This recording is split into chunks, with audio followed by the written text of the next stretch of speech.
এই দেখুন বাতাসিয়া লুপ থেকে পুরো দার্জিলিং শহরটাকে দেখুন কেমন সুন্দর লাগছে। ওই দেখুন একদম পাহাড়ের পাদদেশে পাইন গাছের মাঝে কিন্তু এই সব পুরো দার্জিলিং শহরটা দেখুন অপূর্ব লাগছে। একদম রং বেরঙের সব বিভিন্ন বাড়ি ঘর হোটেলগুলো একদম যেন ও সুন্দর দৃশ্য, সুন্দর দৃশ্য, অপূর্ব একদম। আপনাদের কিন্তু দার্জিলিং আসলে একদম চোখ এবং মন পুরো ভরে যাবে, সত্যি তাই, অপূর্ব। সবার উপরে কিন্তু মাথা উঁচু করে এই কিন্তু দেখুন কাঞ্চনজঙ্ঘা।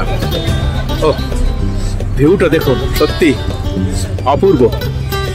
আপনারা যারা এখনো দার্জিলিং আসেননি তারা অবশ্যই এই দার্জিলিংটা ঘুরে যান। আমি কিন্তু এই ফার্স্ট টাইম দার্জিলিং এসেছি, কিন্তু আমার তো পুরো একদম পুরো মুগ্ধ হয়ে গেছি আমি।